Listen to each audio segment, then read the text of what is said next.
Perkenalkan, nama saya Veronica Atrit. Saya dari program studi pendidikan guru sekolah dasar. Saya dari kelas E16 dengan NIM 2516062906. Mata kuliah Konsep Dasar PKN SD. Dosen pengampu Bapak Cornelius Rituan MPD. Pada kesempatan kali ini, saya akan menyampaikan video tugas topik dengan kenakalan remaja. Sebuah permasalahan sosial yang sangat relevan dengan kehidupan masyarakat kita saat ini dan berkaitan dengan erat dengan nilai-nilai yang diajarkan dalam pendidikan kewarganegaraan. Sebelum kita masuk lebih dalam, mari kita pahami terlebih dahulu apa yang dimaksud dengan kenakalan remaja. Kenakalan remaja atau dalam istilah ilmiah disebut juvenile delinquency adalah segala bentuk perilaku menyimpang yang dilakukan oleh individu berusia remaja, yakni antara 12 sampai 18 tahun, yang melanggar norma sosial, norma hukum maupun nilai-nilai moral yang berlaku di masyarakat.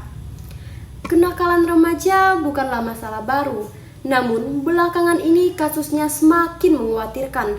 Berdasarkan laporan, bentuk kenakalan remaja semakin beragam, mulai dari yang ringan hingga yang bersifat kriminal. Kenakalan remaja dapat dibagi menjadi dua kategori, yaitu yang pertama, kenakalan ringan.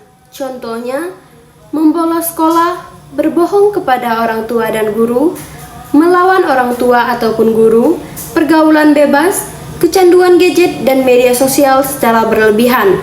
Kenakalan yang kedua, kenakalan berat ataupun kriminal, contohnya tawuran antar pelajar, penyalahgunaan narkoba dan minuman keras, pencurian dan perampokan, vandalisme ataupun perusakan fasilitas umum.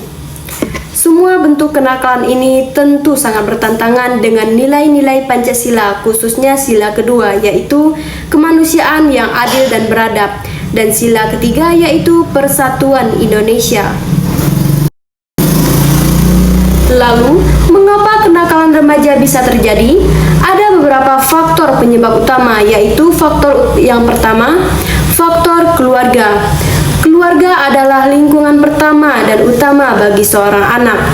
Ketika keluarga tidak harmonis, orang tua kurang memberikan perhatian atau terjadinya kekerasan dalam rumah tangga, maka remaja cenderung mencari perhatian pelarian di luar rumah yang tidak selalu positif.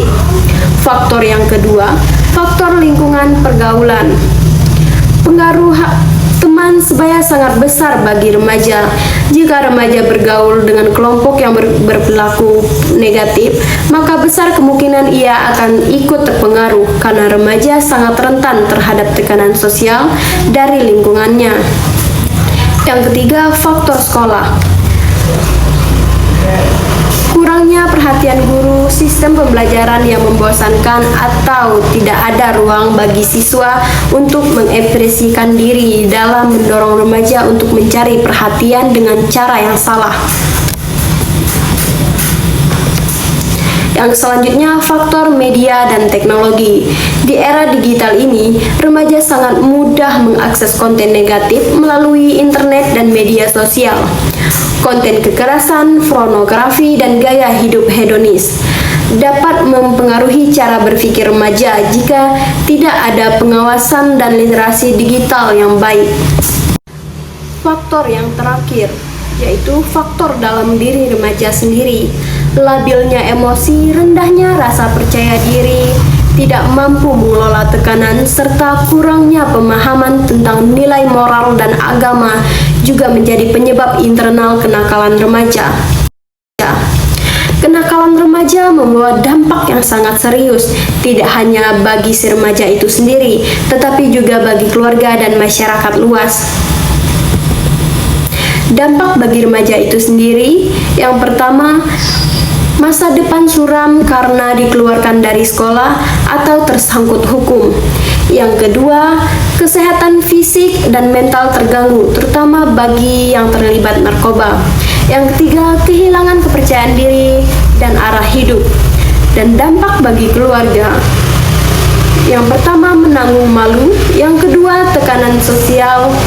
Dan yang ketiga, beban psikologi dan finansial yang berat. Dan yang terakhir, dampak bagi masyarakat dan bangsa. Yang pertama, meningkatkan angka kriminalitas. Yang kedua, terganggunya ketertiban dan keamanan lingkungan. Yang ketiga, generasi penerus bangsa yang tidak berkualitas. Ini adalah ancaman nyata bagi keberlangsungan bangsa Indonesia. Oleh karena itu, masalah ini wajib menjadi perhatian kita bersama. Lalu, apa yang bisa kita lakukan untuk mencegah dan mengatasi kenakalan remaja? Ada beberapa solusi secara sistematis. Peran yang pertama yaitu peran keluarga.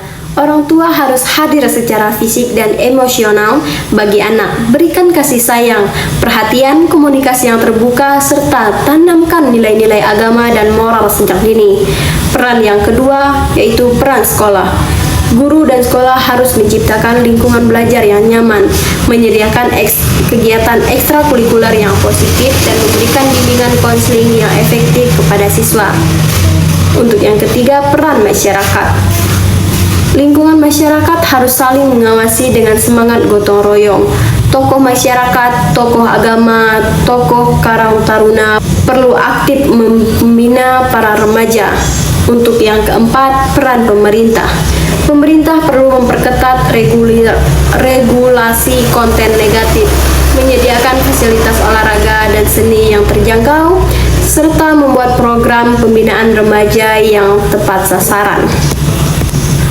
Untuk yang terakhir, peran remaja itu sendiri yang terpenting. Remaja harus sadar bahwa mereka adalah generasi penerus bangsa. Isi waktu dengan kegiatan positif, pilih teman yang baik, dan jangan mudah terpengaruh tekanan negatif dari lingkungan.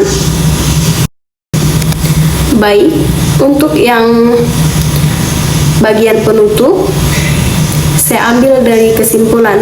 Sebagai kesimpulan, kenakalan remaja adalah masalah serius yang disebabkan oleh berbagai faktor, baik dari dalam diri remaja maupun dari lingkungan sekitarnya.